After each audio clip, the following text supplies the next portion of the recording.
Welcome to Farm to School Northeast, a podcast where we explore the creative ways that local food is getting into school cafeterias and how food system education is playing out in classrooms and school gardens across the Northeast. Today we have an opportunity to sit down with Denise Tapley Proctor, the food service director for RSU 89 in Stacyville, Maine, to talk about the positive impacts of their Farm to School program on students and families and their award-winning scratch cooking, which recently received the 2024 USDA Innovation in Preparation of School Meals Award. Welcome, Denise, and congratulations on your award. Thank you. It's fun to be here. Denise, can you introduce yourself to the listeners and in particular share how your work and interests are connected to the topic of Farm to School? Okay, my name's Denise Tapley Proctor. I'm the food service director at RSU 89. And we are connected through the Maine Farm to Sea to School network. We were one of the original schools that was invited to join the Maine Farm to Sea to School Institute, which led us on this path towards the Healthy Meal Innovation Grant and towards all of these recognition awards and all of our dealings with the local farmers. So we're really excited about this program. Before we jump into hearing about your work and program, how would you describe Farm to School to people who might not be familiar with the term?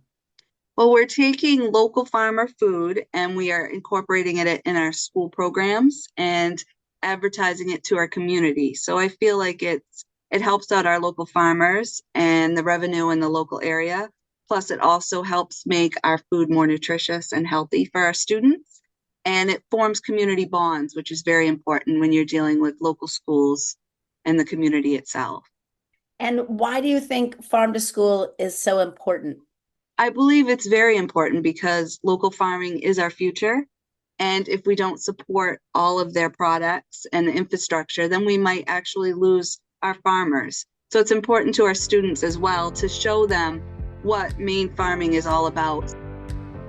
So you recently won the 2024 USDA Innovation in Preparations of School Meals Award. Can we talk about the scratch cooking you do and how do you make scratch cooking happen when you have so many students to feed and clearly, such little time to prepare foods? Yes, the Healthy Meal Grant was very instrumental in us being able to do the more scratch cooking.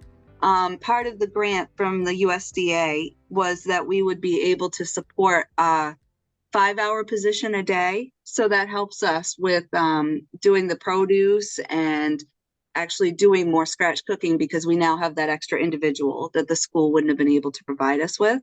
So that's really helpful.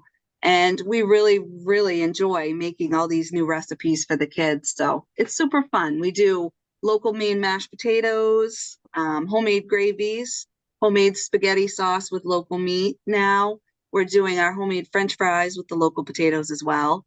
And we're doing roasted squash that went over really well in our community meal from Keepridge Farms. So we're just trying all kinds of new recipes for the kids. How do you come up with recipes? And how do you ensure that students are going to enjoy what you serve? Do you do any kind of taste testing with students before an item appears on the menu? Yes, we try to do at least one a month. And if it gets over a certain percentage, then we will tell the students that approval rating that we will put it on the menu for next month. So they get really excited about it. Do you ever have any student or family input on the recipes that you're cooking up? Yes, we do. We actually do a community meal once a year where we invite this year we did also like a local farmer flower expo in the cafeteria as well. So they could meet the local farmers. And then they would come into our cafeteria and we would showcase all of the local products that we are using in our recipes. So we did like a local meat meatball and local meat spaghetti sauce. And we did all of the salad bar items that we get from our farms. We had Salted Butter Farm come in, they're a local restaurant. And we had them do a Maine blueberry cobbler for our desserts.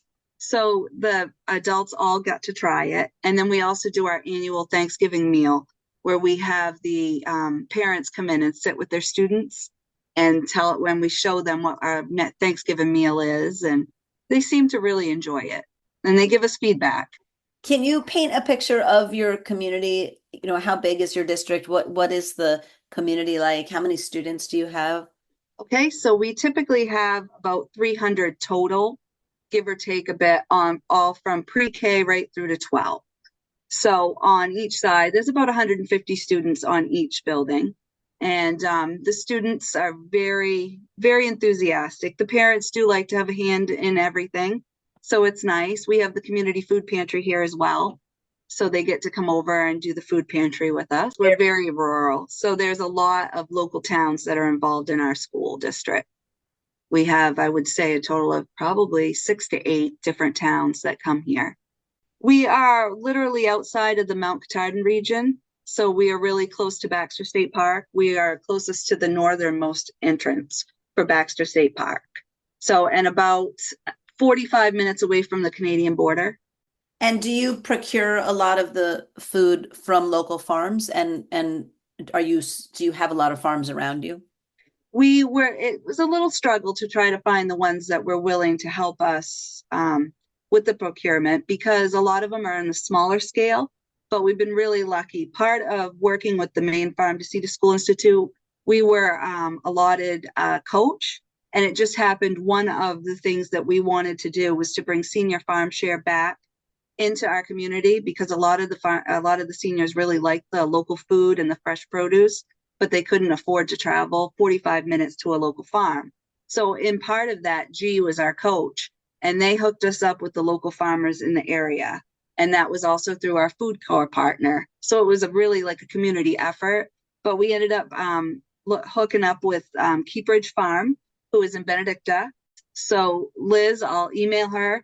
She will send me a list of what they have available, and then she will actually deliver it to the school. So that's amazing. So we have gotten kale, squash, beets, radishes. I especially during salad bar season, when it's all fresh mixed greens, she will give us that. And the kids do prefer it, because as much as we order from Cisco and Dennis, by the time it ends up coming in, it's kind of a rusty quality sometimes, which no one can blame. I mean, it moves so much through so many different transportations.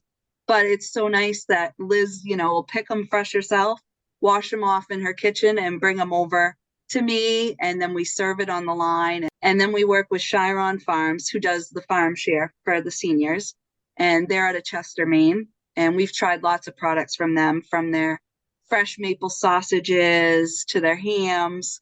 They do a lot of nice stuff that way. And then in Island Falls is Hatch's Custom Meats. So he's a local butcher that uses only local Maine farm meat. So we order from them a lot, and it does make a difference. You can taste the difference in the meat, and the kids, they're like, oh, this is the really good sauce. They can taste it. So that makes it helpful.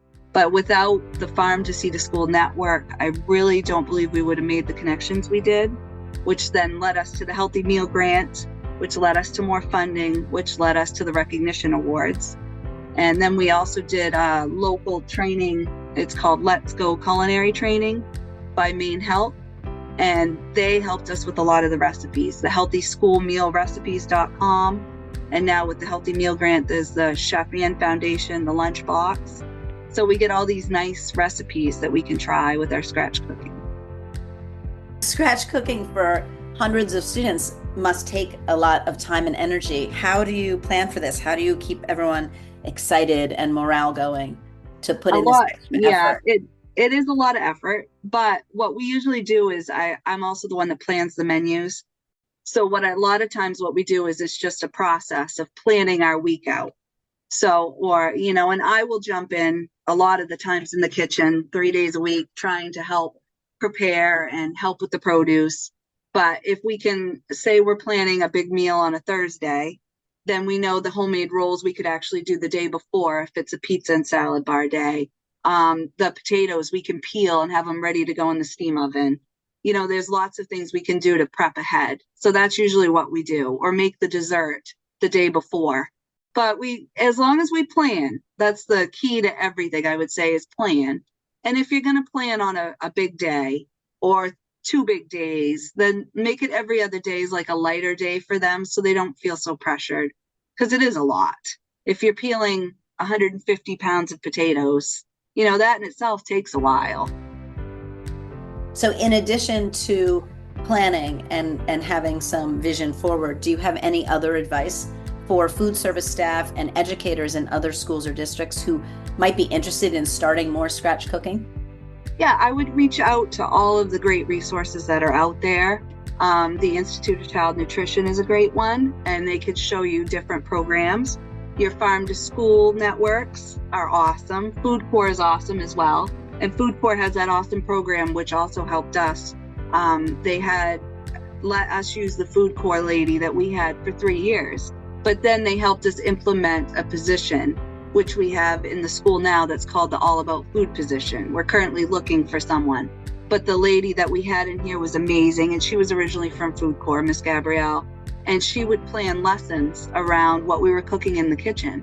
So it was the kids would learn education on what was happening in the kitchen and learn about the farming that was done, the Harvest of the Month Club, and then she would help with the taste tests. So just use your resources, and I would say start small and then just keep building, because once you do it a couple times, then it becomes repetitive. And then the next time you could push it a little more and a little more, so that you add more and more every day, and your cooks don't get overwhelmed that way too. Do you have a school garden in any of your schools? Yes, we do. Actually, it's on a smaller scale right now. We're hoping to expand that once we get the All About Food position filled, because that person will be taking care of our garden. But we did do some amazing things with it when Miss Gabrielle was here. They grew the tomatoes out in the garden, and then the after school program made their own salsa, and it went over so well they asked us to make it in the kitchen. So they would pick the local garlic and the tomatoes out of their garden and bring it in, and then we would make it into a salsa. So the kids were super excited about that. And what's next for you after winning this 2024 big award? What comes next? Well, we are, as part of that, we get to fly to Las Vegas, me and another school partner, and we get to go out and learn more. I would recommend, if you're a food service director, go to the Farm to Sea to School Institute if you can. Go to the trainings, go to all these workshops whenever you see one, because you make all these connections with people that, like, you might not know a local farmer, but the district over might have somebody that you can use. 3 of us went last year to the Let's Go culinary training by Maine Health and Let's Go, and this year 3 more went. So they got to experience working with Chef Sam and Chef Kathy and learn how easy it is to incorporate scratch cooking in. It takes just as long to open those packages of pre-processed chicken as it does to open, the raw chicken and put your spice blend on it and cook it in the stove. So, and it's healthier for the kids. I think it's pretty exciting when they're like, well, what is that? And they've never had like meatloaf before, or, like an actual barbecue rubbed chicken thigh instead of a chicken nugget. I think it's exciting for them to try that stuff. It sounds like your students are very fortunate to have your energy and passion and interest and engagement in Farm to School. Yes. Is there anything that I didn't ask you that you would want to share? I just think that everybody needs to realize how important food is to children. It can make or break their day. Even if they're hungry, they can't focus. And if you give them the proper vitamins and minerals with the fresher, more local food, then they're more apt to learn and have a better day overall. We have one little boy, he's usually one that doesn't have a good day a lot. And he was super excited one day, and he came to the school nurse and she's like, look at how you're smiling. And he's like, well, we had watermelon.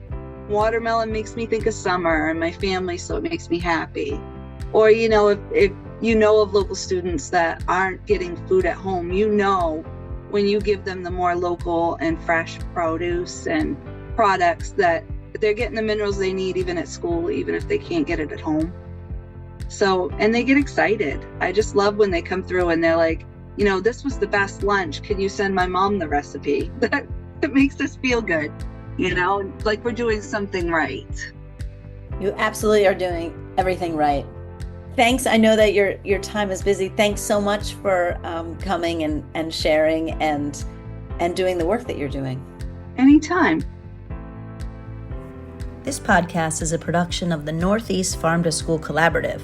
For more information about this podcast or Farm to School in the Northeast, go to northeastfarmtoschool.org.